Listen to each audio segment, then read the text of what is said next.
Hello అండి, welcome to my channel.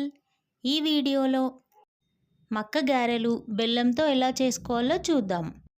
వీటిని మక్క వడలు, మక్క గారెలు లేదా మక్క బజ్జీలు అని కూడా అంటారు. ముందుగా పచ్చి మక్కలు తీసుకొని ఇంకా అలాగే బెల్లం తీసుకొని రెండు మిక్సీ జార్లోకి తీసుకొని పేస్ట్ లాగా గ్రైండ్ చేసుకోవాలి. మక్కలు పచ్చివి కాబట్టి వాటర్ యాడ్ చేసుకోకూడదు.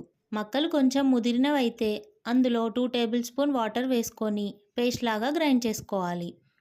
ఇప్పుడు కడాయిలో నూనె పోసుకొని అది వేడైన తర్వాత ఫ్లేమ్ని లో ఫ్లేమ్లో పెట్టుకొని ఇలా బజ్జీల్లాగా పిండిని వేసుకోవాలి.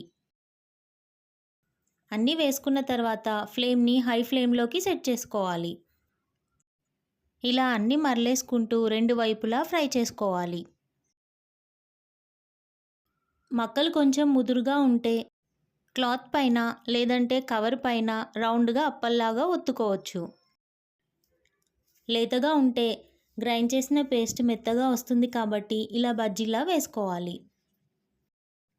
స్వీట్ ఇష్టం ఉన్న వాళ్ళకి మక్కలతో చేసుకునే ఈ బజ్జీలు చాలా నచ్చుతాయి.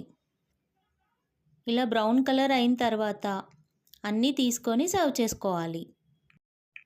అంతే అండి, చాలా ఈజీ రెసిపీ. తెలంగాణ స్టైల్లో మక్క గారెలు లేదా మక్క బజ్జీలు.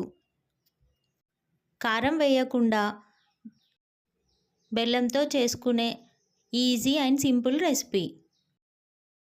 మీరు ట్రై చేయండి మీకు ఈ రెసిపీ నచ్చినట్టయితే.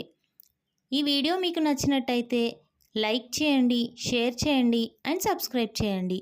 బెల్ ఐకాన్ని క్లిక్ చేయండి. Thank you for watching.